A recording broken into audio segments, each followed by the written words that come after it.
Hi good evening everyone, welcome to Garima's app channel. कैसे हैं आप सब? आई होप आप लोग बहुत ज्यादा अच्छे होंगे। तो guys welcome to one shot series. तो आज हम वन शॉट सीरीज में आरबीडब्ल्यूएम के चैप्टर 11 को स्टार्ट कर रहे हैं गाइज।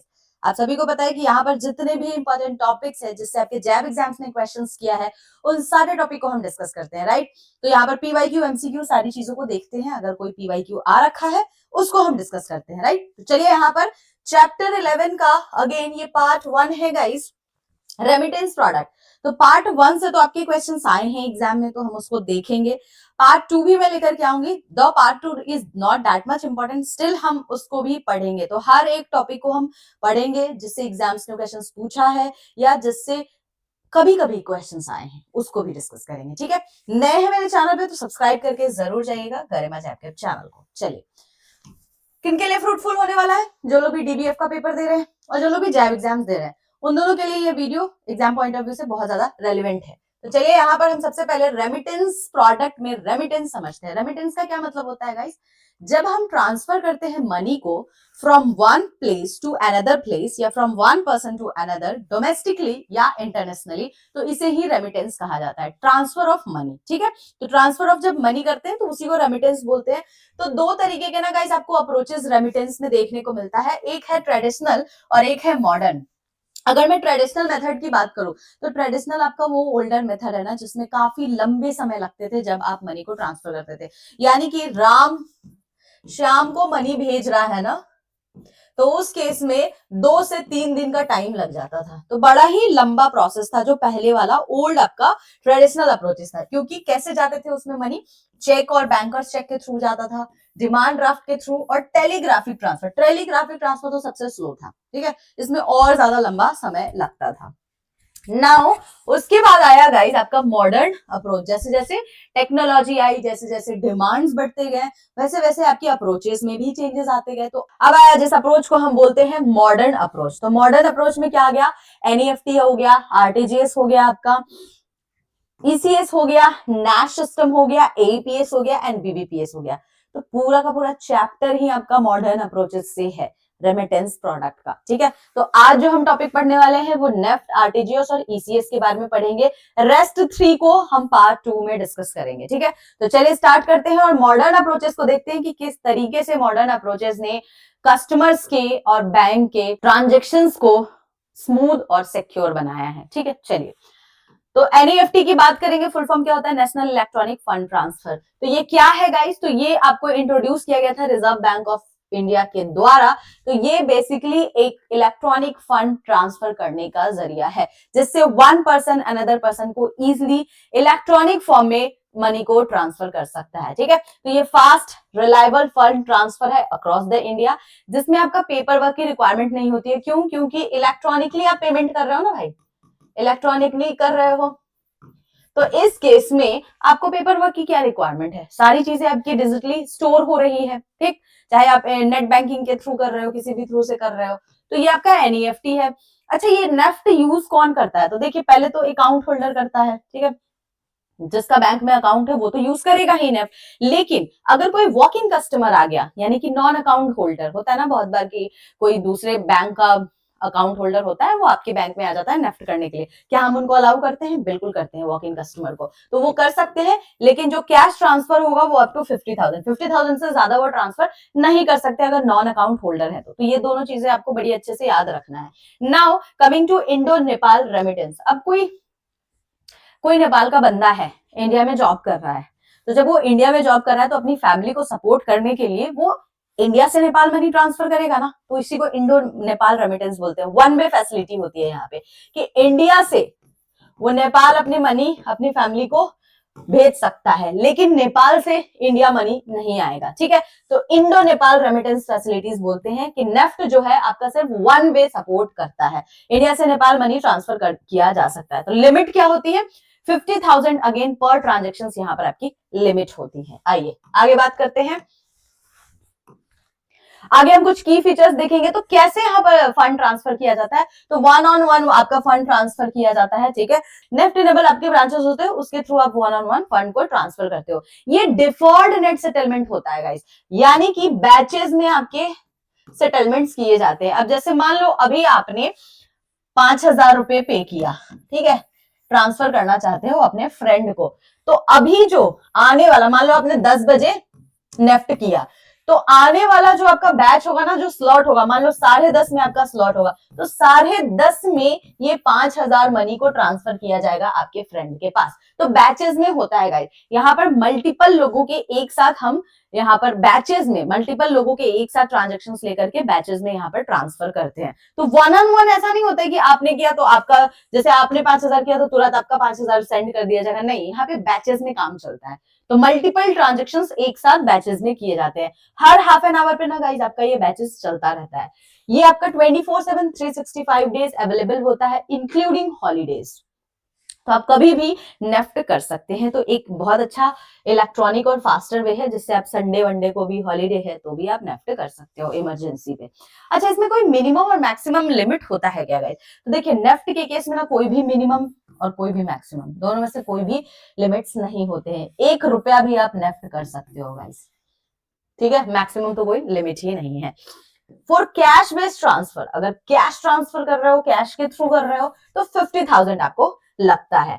आरबीआई ने जितने भी चार्जेस थे नेफ्ट ट्रांजैक्शंस के, यानी कि अगर आप ऑनलाइन करते हो, नेट बैंकिंग, डिजिटल बैंकिंग के थ्रू अगर आप नेफ्ट कर रहे हो, तो जितने भी चार्जेस थे सबको रिमूव कर दिया गया है आरबीआई के द्वारा। लेकिन अगर आप ब्रांच में जाकर के नेफ्ट करते हो तो आपको चार्जेस लगते हैं। ये चीज याद रखना है, जो डिजिटल ऑनलाइन पेमेंट करोगे ना, नेफ्ट करोगे, तो इसमें कोई भी अब चार्जेस आपको नहीं लगेंगे। सेटलमेंट टाइम कैसा होता है गाइस? तो आपका जो फंड होता है ना, जो मनी आप ट्रांसफर करते हो, वो 2 घंटे के अंदर सेटल कर दिया जाता है। रेस्पेक्टिव ऑफ द जो भी आपका बैच टाइम होता है, उसके हिसाब से 2 घंटे के अंदर सेटलमेंट किया जाता है। व्हाट इफ अगर फंड क्रेडिट नहीं किया गया है? अगर फंड को क्रेडिट नहीं किया गया है किसी कारणवश, तो आपका जो भी अमाउंट होगा उसको विद इन 2 आवर्स रिफंड कर दिया जाएगा बैंक के द्वारा, ठीक है। तो यही आपका सेटलमेंट टाइम होता है। पेनल्टी कुछ लगती है क्या? डिले वगैरह होता है क्रेडिट में, तो बिल्कुल बैंक को यहाँ पे पेनल्टी चार्ज लगती है। अगर डिले होता है तो bank must pay the penal interest at the RBI repo rate plus 2% of the delay period. तो मान लो आरबीआई का रेपो रेट है 3% का, ठीक है, प्लस 2% जो भी आपने डिले किया, तो टोटल मिलाकर के 5% के हिसाब से आपको यहाँ पर क्या किया जाएगा? पेनल्टी पे करेगी, कॉम्पनसेट करेगी बैंक आपको, अगर कोई भी फंड में डिले होता है बैंक के द्वारा गाइस, ठीक है। तो डायरेक्टली ना ये आपके अकाउंट में जो भी आपका पेनल्टी इंटरेस्ट बनता है वो बैंक आपको प्रोवाइड कर देती है। चलिए आगे मैंने आपको बता दिया है कि नेफ्ट के जितने भी ऑनलाइन चार्जेस थे, ऑनलाइन प्लेटफॉर्म के थ्रू अगर आप नेट बैंकिंग, मोबाइल बैंकिंग के थ्रू करते हो नेफ्ट, तो आपके सारे चार्जेस को हटा दिया गया है। तो यही आपको लिखा हुआ है। अच्छा, तो इसके एडवांटेजेस क्या क्या हो जाएंगे? फिर देखिए, एडवांटेजेस ये है कि आपको चेक और डिमांड ड्राफ्ट की रिक्वायरमेंट नहीं पड़ती है, कोई रिस्क नहीं है कि आपका कोई फिजिकल आपने पेपर लेकर गए थे, चेक लेकर गए थे और चोरी हो गया, गुम हो गया, इसका कोई रिस्क नहीं है। कॉस्ट इफेक्टिव है, इजिली मनी ट्रांसफर इलेक्ट्रॉनिक वे में हो जाता है। एसएमएस, ईमेल के थ्रू आपको यहाँ पर कंफर्मेशंस भी मिल जाते हैं, ठीक है। आप इंटरनेट बैंकिंग, मोबाइल बैंकिंग के थ्रू घर बैठे बैठे भी नेफ्ट कर सकते हो। सिक्योर है, रियल टाइम में मनी ट्रांसफर होता है, और सबसे अच्छी बात है कि 24/7 ये आपके लिए अवेलेबल होता है। एंड ऑनलाइन करते हो नेफ्ट तो फ्री है। तो ये सारे क्या है? ये सारे आपके एडवांटेजेस होते हैं गाइस नेफ्ट के। आई होप आप लोगों को समझ में आ रहा होगा। नाउ एक नवंबर 2024 का क्वेश्चन करेंगे गाइस। आपसे पूछ लिया था कि नेफ्ट क्या होता है, नेफ्ट का फुल फॉर्म ही पूछ लिया था डायरेक्ट, ठीक है। 4 ऑप्शंस दिख रहे होंगे: national electronic fund transfer, national electronical funds transfer, non exchangeable financial transfer, new electronic fund transfer. बताएं मुझे करेक्ट आंसर क्या होगा? नेफ्ट का फुल फॉर्म क्या होता है? National electronic fund transfer, NEFT, ठीक है ना। चलिए, option A is the correct answer. Now एक और क्वेश्चन देखेंगे, ये भी आपका नवंबर में आया हुआ गाइस क्वेश्चन है। Which of the following statement is true about NEFT? कौन सा स्टेटमेंट इसमें से नेफ्ट रिलेटेड ट्रू है? NEFT has a fixed limit of ₹2 lakh पर ट्रांजेक्शन, ऐसा कुछ है क्या? NEFT can only be done during banking hours, सिर्फ बैंकिंग आवर्स में आप कर सकते हो। NEFT doesn't have a minimum और maximum limit set by RBI, and NEFT can only be used for the corporate transaction. Postmortem किया जाए थोड़ा सा इसका, देखिए, NEFT has a fix limit, ऐसा कोई लिमिट नहीं है, नेफ्ट में कोई भी लिमिट नहीं है। NEFT can only be done during, बिल्कुल नहीं, क्योंकि हम यहाँ पर मोबाइल बैंकिंग और ऑनलाइन भी हम नेफ्ट कर सकते हैं 24/7। चलिए, इसके अलावा लास्ट ऑप्शन देखिए कि NEFT can only B use for corporate, गलत बात है। कॉर्पोरेट ट्रांजेक्शन्स के लिए ही थोड़ी ना होता है, हम हर तरीके की ट्रांजेक्शन्स के लिए कर सकते हैं। NEFT doesn't have any maximum और minimum limit set by RBI. तो ऑप्शन सी जो है आपका इसमें से स्टेटमेंट करेक्ट है गाइस। आइए आगे चलते हैं। अब हम बात करेंगे आरटीजीएस के बारे में। फुल फॉर्म क्या है? Real time gross settlement. आइए थोड़ा सा देखते हैं क्या है ये। तो ये भी आपका क्या है? स्टैब्लिश किया गया है रिजर्व बैंक ऑफ इंडिया के द्वारा, और ये आपका पार्ट किसका है? सेंट्रलाइज पेमेंट सिस्टम का पार्ट है, जैसे आपका नेफ्ट सेंट्रलाइज सिस्टम का, सेटलमेंट सिस्टम का पार्ट है, ठीक है। और दोनों ही आरबीआई के द्वारा ही स्टैब्लिश और इंट्रोड्यूस किए गए हैं। Real time gross settlement meaning समझेंगे। रियल टाइम का क्या मतलब होता है? इमीडिएटली प्रोसेसिंग की जाती है, जैसे ही मनी रिसीव हुआ इमीडिएटली हमने उसको प्रोसेस कर दिया, ठीक है। 30 मिनट के अंदर में आपकी ट्रांजेक्शन हो जाती है। जैसे राम ने आरटीजीएस किया है श्याम को, ठीक है, तो तुरंत इंस्टेंटली जैसे ही राम ने मनी ट्रांसफर किया इंस्टेंटली श्याम के बैंक अकाउंट में रिफ्लेक्ट करेगा। तो रियल टाइम में आपकी चीजें रिफ्लेक्ट होती है, रियल टाइम में प्रोसेसिंग होती है। ग्रॉस का मतलब क्या होता है? 1 to 1 सेटलमेंट होता है। यहाँ पे बैचिंग नहीं है कि मल्टीपल लोगों का पहले आएगा फिर हाफ एन आवर के बाद बैच होगी, उस बैच में हम ट्रांजेक्शन करेंगे, जैसे नेफ्ट में होता था वैसा यहाँ कुछ भी नहीं है। 1 on 1 राम ने भेजा, तुरंत राम के ट्रांजेक्शन रियल टाइम में होंगे। दूसरा बंदा आया, मान लो रिया आई, रिया का कर दिया, श्याम आया, श्याम का कर दिया, तो एकदम तुरंत तुरंत यहाँ पर ट्रांजेक्शन्स होते हैं, ठीक है, वही लिखा हुआ है। न्यू आरटीजीएस सिस्टम को गाइस 2013 में इंट्रोड्यूस किया गया था, ठीक है। क्यों? ताकि और ज्यादा जो है आरटीजीएस को कस्टमर फ्रेंडली बनाया जाए और इफिशिएंट बनाया जाए कस्टमर्स के लिए। तो किस तरीके का आपका सिस्टम इंट्रोड्यूस किया गया था 2013 में? तो एक हाइब्रिड सिस्टम था और एक फ्यूचर डेटेड फीचर्स था। हाइब्रिड सिस्टम का मतलब होता है यहाँ पर कॉम्बिनेशन था बैचेस का और रियल टाइम का, ठीक है। अब क्या होता था ना, बहुत बार लार्ज नंबर ऑफ अगर पेमेंट्स आ जाते थे तो इंस्टेंटली रियल टाइम में उसको ट्रांसफर करने में काफी ज्यादा दिक्कत आती थी। तो इसकी वजह से हाइब्रिड सिस्टम लाया गया कि कुछ को यहाँ पर रियल टाइम में 1 on 1 इमीडिएटली ट्रांसफर किया जाता था और कुछ को छोटे छोटे बैचेस में हम ट्रांसफर करते हैं। तो इससे क्या हुआ? थोड़ी सी इफिशियंसी और ज्यादा बढ़ गई आरटीजीएस की। फ्यूचर डेट के लिए भी आप एडवांस में पेमेंट के टाइम स्लॉट को बुक कर सकते हो कि अगर आप मान लो 10 तारीख को यानी कि 10 फरवरी को कोई आपको आरटीजीएस करना है तो आज उसके लिए आप यहाँ पर सेटअप कर सकते हो, ठीक है, आरटीजीएस के थ्रू। तो फ्यूचर डेटेड का भी फीचर आपको एड ऑन कर दिया गया है आरटीजीएस में। चलिए, जितने भी large value of fund transfer करते हैं ना उसके लिए हम आरटीजीएस का इस्तेमाल करते हैं। तो बेसिकली जो आपका मिनिमम यहाँ पर लिमिट होता है ना गाइस, तो मिनिमम लिमिट आपका कितने का होता है? मिनिमम लिमिट आपका 2 लाख का होता है। मैक्सिमम कोई लिमिट नहीं है, लेकिन मिनिमम आरटीजीएस के लिए 2 लाख होना चाहिए। नेफ्ट में कोई लिमिट नहीं थी, आरटीजीएस में आपको लिमिट है। अवेलेबल है ये 24/7। 14 दिसंबर 2020 से इसको 24/7 अवेलेबल करा दिया गया है, ठीक है। फास्टर है, सेफर है और नेट बैंकिंग के थ्रू आप इजिली यहाँ पर ट्रांजेक्शन कर सकते हो। तो जितने भी हाई वैल्यू क्लियरिंग थे, ड्राफ्ट थे, उसको रिप्लेस किसने किया है? आरटीजीएस ने कर दिया है। चलिए आगे हम यहाँ पर बात करेंगे कि कस्टमर ट्रांजैक्शन प्रोसेस फ्लो के बारे में। तो कस्टमर यहाँ पर आप देख सकते हो कैसे इनिशिएट करता है। तो सबसे पहले कस्टमर इनिशिएट करेगा आरटीजीएस के लिए, रिक्वेस्ट करेगा। तो रिक्वेस्ट करता है तो उसमें कस्टमर क्या क्या प्रोवाइड करता है? अमाउंट, बेनिफिशियरी के डिटेल और आईएफएससी कोड। तो सारे आप डिटेल्स जब इनिशिएट करते हो आरटीजीएस के लिए तो डिटेल्स प्रोवाइड करते हो। बैंक यहाँ पर डेबिट करेगी कस्टमर को एंड क्रिएट करेगी आरटीजीएस स्ट्रक्चर्ड मैसेज, ठीक है। अब ये जो मैसेज होता है फिर वो मैसेज ऑथेंटिकेट किया जाता है और देन पेमेंट सिस्टम गेटवे को ये मैसेज प्रोवाइड किया जाता है थ्रू एसएफएमएस, ठीक है। और थ्रू जो आरटीजीएस का स्ट्रक्चर्ड मैसेजिंग सिस्टम होता है उसके थ्रू मैसेज पेमेंट गेटवे को दिया जाता है। जैसे ही पेमेंट गेटवे के पास मैसेज जाता है आपका फंड तुरंत ही सेटल कर दिया जाता है, ठीक है। तो इंस्टेंटली यहाँ पर फंड सेटल किया जाता है। बेनिफिशियरीज के बैंक में 30 मिनट के अंदर पैसे ट्रांसफर कर दिए जाते हैं। चलिए एग्जांपल से ही समझ लीजिए, राम है, राम ने 5 लाख का आरटीजीएस किया, ठीक है, शाम के लिए। तो सबसे पहले राम ने क्या किया? पहले तो यहाँ पर अमाउंट डाला 5 लाख, ठीक है, बेनिफिशियरी श्याम का नाम डाला, उसके पूरे डिटेल्स डाले और आईएफएससी कोड वगैरह डाला। अब ये गया बैंक के पास, ठीक है। ये सारे डिटेल्स किसके पास पहुंचे? बैंक के पास पहुंचे। जैसे बैंक के पास पहुंचे, बैंक ने पहले वेरीफाई किया, वेरीफाई करने के बाद आरटीजीएस के मैसेजिंग सिस्टम से उसने पेमेंट गेटवे को ये मैसेज प्रोवाइड किया कि राम इस इतना अमाउंट इस पर्टिकुलर बेनिफिशियरी को सेंड करना चाहता है। जैसे ही पेमेंट गेटवे ने इसको वेरीफाई किया, इमीडिएटली श्याम के बैंक अकाउंट में पैसे क्या हो गए? क्रेडिट हो गए। तो कितना टाइम लगा इसमें? प्रोसेस में 30 मिनट का टाइम लगा। तो फटाफट फटाफट क्या हुआ? आपका ट्रांजेक्शन हो गया। अगर क्रेडिट नहीं हुआ तो फंड 1 घंटे के अंदर या एंड ऑफ द डे तक, जो भी विचएवर इज अर्लियर, उसमें आपके पेमेंट को वापस से रिटर्न कर दिया जाएगा, ठीक है। तो ये भी फैसिलिटीज आपको यहाँ पे दिया जाता है।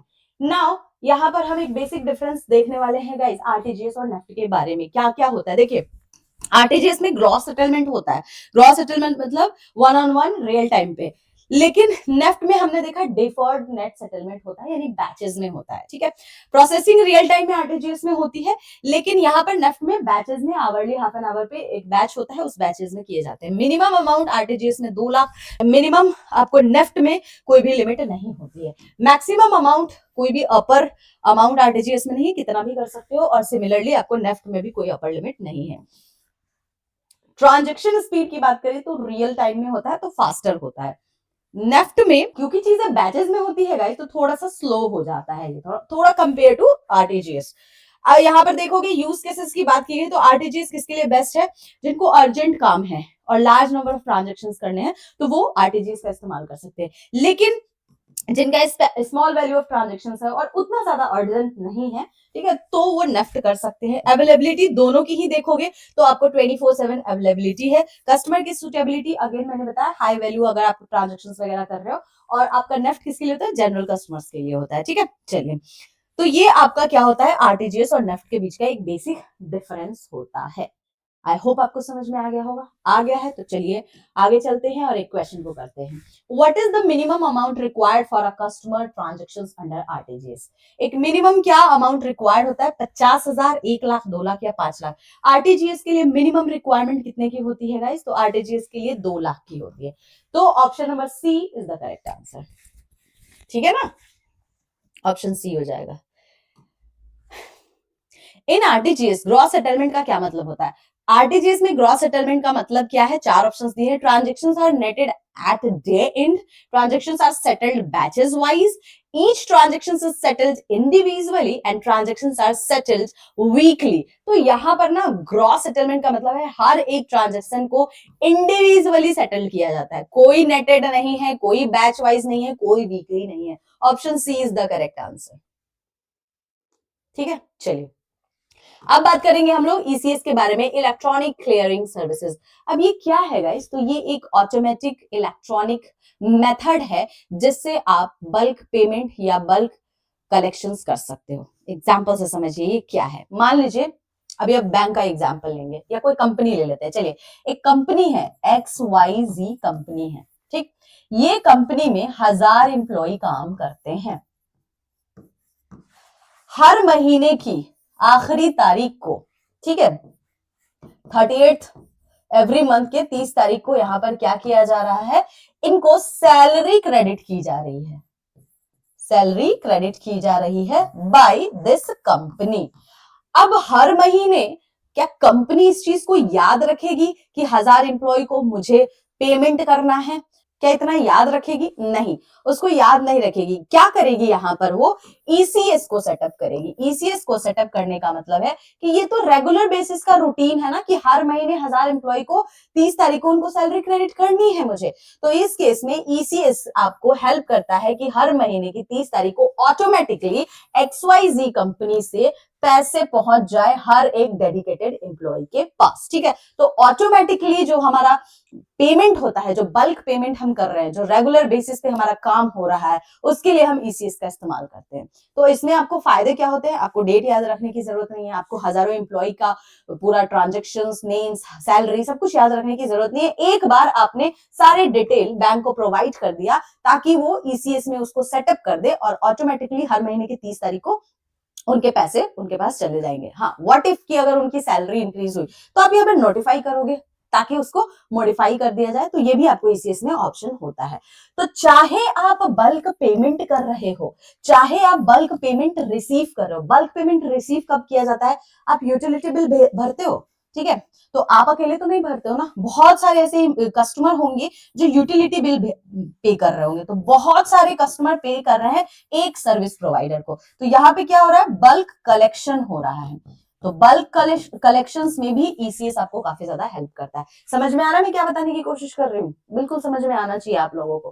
ठीक है, तो ये है, आपको यही चीज लिखी हुई है कि ईसीएस एक इलेक्ट्रॉनिक मोड होता है फॉर बल्क और periodic payment such as salary, interest, dividend, utility bills और ईएमआई। ये किसके द्वारा ऑपरेट किया जाता है गाइस? तो एनपीसीआई के द्वारा इसको ऑपरेट किया जाता है under national automated clearing house, under Nash. Nash के अंदर एनपीसीआई के द्वारा इसको ऑपरेट किया जाता है, यानी कि एनपीसीआई यहाँ पर मेक श्योर करता है कि ईसीएस का जो प्रोसेस है, ट्रांजैक्शन प्रोसेस हो, वो सिक्योरली और स्मूथली हो। ठीक है, ये काम देखने का काम किसका होता है? एनपीसीआई का होता है अंडर नैश। नैश को हम अगले चैप्टर में पढ़ेंगे, अगले पार्ट में पढ़ेंगे, तो डोंट वरी, ये इसका एडवांस वर्जन है ईसीएस का, उसको भी हम देखेंगे। ठीक है, चलिए, तो क्या क्या आपके की यूजेस हो गए? लो भैया, बल्क पेमेंट हो गया, बल्क कलेक्शंस हो गया, मैंने आपको यही चीज बता दी है, दोबारा इसको पढ़ना है, आप खुद पढ़ेंगे इसको। ठीक है, चलिए कैटेगरीज की बात करते हैं, कितनी कैटेगरीज होती है गाइस इसमें? तो देखिए 3 कैटेगरी होता है, एक लोकल ईसीएस, एक रीजनल और एक नेशनल ईसीएस। लोकल ईसीएस क्या होता है? लोकल ईसीएस का मतलब है कि आपके एक पर्टिकुलर सिटी और उस पर्टिकुलर सिटी के एरियाज की बात की जा रही है। तो आपका एक लोकल, जैसे मान लो मुंबई में आप रहते हो,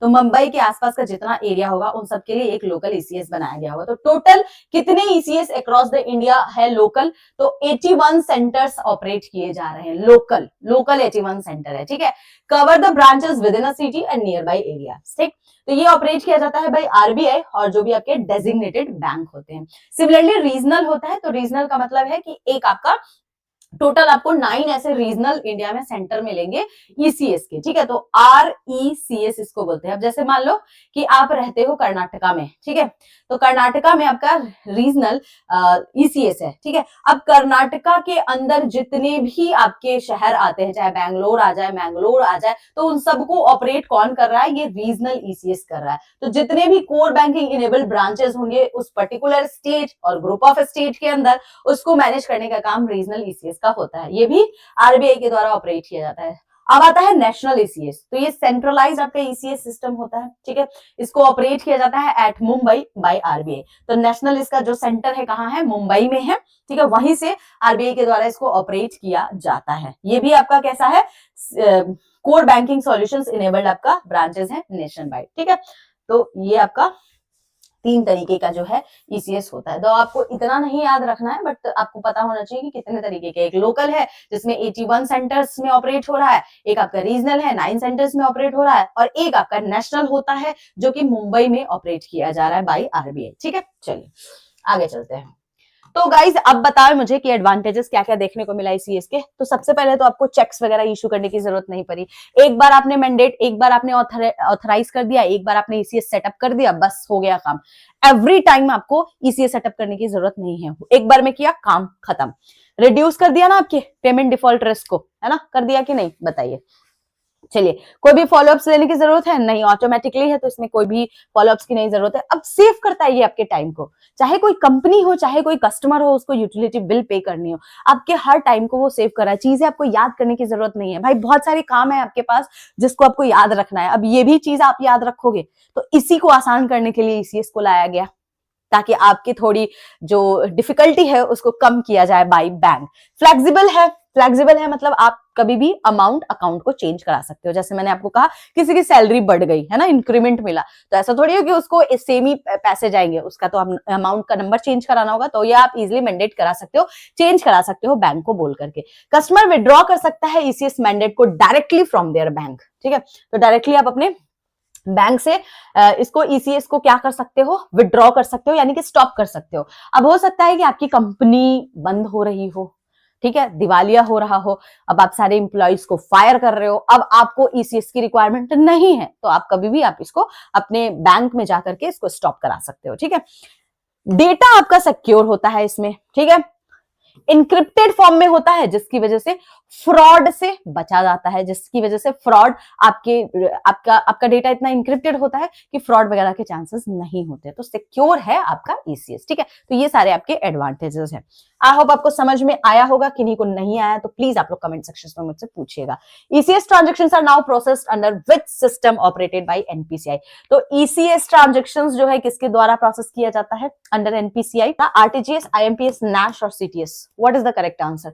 Nash is the correct answer. कल हम नैश के बारे में पढ़ेंगे, don't worry, day after tomorrow. ठीक है, तो आई होप आप लोगों को समझ में आ रहा होगा गाइज। अगर समझ में आ रहा है तो गरिमा जैप के चैनल को सब्सक्राइब कीजिए, पीडीएफ के लिए टेलीग्राम से जुड़ जाइए, फेसबुक इंस्टाग्राम कहीं से भी जुड़ सकते हैं। ये डेडिकेटेड नंबर है, इस पे आप मुझे कॉल कांटेक्ट कर सकते हैं कोई भी डाउट होता है तो, ठीक है। इसके अलावा आप लोगों को मैं एक बहुत इंपॉर्टेंट चीज बताने वाली हूँ गाइज, कि यूट्यूब पे जो हम क्लासेस करते हैं ना गाइज, उसमें मैं सिर्फ इंपॉर्टेंट टॉपिक्स बताती हूँ, लेकिन किन्हीं को डिटेल में सारी चीजों को पढ़ना है। लाइक आपको हर एक चैप्टर को डिटेल में डिस्कस करना है, उसके एमसीक्यूज, काफी सारे प्रैक्टिस क्वेश्चंस चाहिए, पीवाईक्यू बहुत सारे चाहिए, तो उस केस में आपके लिए मैं एक पेड बैच लॉन्च कर रही हूँ गाइस। जी हाँ, आप सही सुन रहे हो, मैं आप लोगों के लिए एक पेड बैच लेके आ रही हूँ। काफी मिनिमम प्राइस है गाइस इसका, तो ज्यादा प्राइस भी नहीं है कि आपको बहुत ज्यादा सोचना पड़े। और मैंने स्पेसिफिक सब्जेक्ट वाइज और कंबाइंड दोनों ही आपके लिए बैचेस लेकर के आ रही हूँ। यानी कि अगर किन्हीं को सिर्फ आरबीडब्ल्यूएम पढ़ना है तो आप आरबीडब्ल्यूएम की कोर्स ले लो, अगर आपको पीपीबी पढ़ना है तो पीपीबी की कोर्स ले लो, अगर आपको दोनों ही कंबाइंड पढ़ने हैं तो दोनों की ही कोर्स ले लो, है ना। तो इस तरीके के मैंने आप लोगों के लिए 3 बैचेस निकाले हैं, जिनको भी जो भी सब्जेक्ट मुझसे पढ़ना है आप बिल्कुल पढ़ सकते हो। यहां पर आपको मैं हर एक चीज डिटेल में पढ़ाऊंगी। मैं पहले ही बता देती हूँ, आपने मेरे पढ़ाने का तरीका देखा है यूट्यूब की क्लासेस में, आपने देख ही लिया है कि मैं कैसे पढ़ाती हूँ। इससे भी डिटेल वर्जन में पेड में होगा, क्योंकि 2 से 3 घंटे की आपकी 2-2.5 घंटे की मिनिमम क्लासेस आपकी चलेगी। यूट्यूब पे तो हम कम ड्यूरेशन में क्लासेस कंप्लीट कराते हैं, बट ये चीज आपको पेड में और ज्यादा एडवांस वर्जन में मिलता है। यही बेनिफिट होता है यूट्यूब की क्लासेस और पेड बैचेस में, ठीक है। देखिए, कोई फोर्स नहीं है, कोई जोर जबरदस्ती नहीं है, आपको पढ़ना है तो आप पढ़ सकते हो, अदरवाइज आप यूट्यूब से जुड़े रहिए, यूट्यूब से भी पढ़ाई कर सकते हैं। कोई गाइस किसी को भी फोर्सफुली मैं ये नहीं कह रही कि आप मेरा बैच लो, ठीक है, पहली चीज। दूसरी चीज, मैं आपको कैसे पढ़ाने वाली हूं मैं वो बताने वाली हूँ, कि मैं वहां पे हर एक चैप्टर को पहले तो आपको डिस्कस करूंगी, हर एक चैप्टर के बीच में एमसीक्यूज आपको मिलेंगे, पीवाईक्यू आपको मिलेगा। जैसे ही आपके चैप्टर एंड होंगे, आपको प्रैक्टिस के लिए बहुत सारे MCQs with explanations, with answers आपको प्रोवाइड किया होगा। और सिमिलरली फॉर द पीवाईक्यू, तो जितने भी आपके 2023 से लेकर के 2025 तक जितने भी आपके पीवाईक्यू आए हैं ना गाइस, उन सबको मैं यहाँ पे डिस्कस करूंगी, ठीक है। तो ये डिटेल्ड वर्जन में आपका 1.5-2 घंटे का सेशन चलेगा, हर दिन का सेशन होगा, ठीक है, पीपीबी का और आरबीडब्ल्यूएम का। 1 फरवरी से स्टार्ट हो रहा है ये बैच, 1 को तो संडे है, 2 फरवरी से मैं ये बैच स्टार्ट कर रही हूं और 30 अप्रैल तक आपका ये बैच चलेगा। यानी कि आपके एग्जाम से पहले आप पूरी तरीके से तैयार हो जाओगे एग्जाम देने के लिए for PPB and RBWM subject. And I bet you कि किन्हीं को भी 60 बिलो मार्क्स आ ही नहीं सकते हैं अगर आपने मुझसे पढ़ा होगा। काफी सारे बैंकर्स ने भरोसा किया है, अब आपकी बारी है। अगर आप करना चाहें तो डेफिनेटली मुझ पे आप भरोसा कर सकते हैं। कैसे पेमेंट करना है, किस तरीके से प्रोसेस होगा, सारे डिटेल्स में आपको मिल जाएंगे। एक गूगल फॉर्म मैंने बनाया है, आपको डिस्क्रिप्शन में गूगल फॉर्म का लिंक भी मिलेगा गाइस। आपको वहां पे हर एक चीज स्टेप बाय स्टेप मैंने बता रखा है। फिर भी कोई डाउट होगा तो आप इस दिए हुए नंबर पे आप मुझसे ही कांटेक्ट कर सकते हो, ठीक है। तो बाकी आपको पीडीएफ के लिए टेलीग्राम से जुड़ जाना है। और गाइस, अभी तक यूट्यूब को सब्सक्राइब नहीं किया तो कर लीजिए, ठीक है। चलिए गाइस, फिर मिलते हैं हम लोग नेक्स्ट क्लास में नेक्स्ट इंपॉर्टेंट टॉपिक के साथ। तब तक के लिए bye bye and take care.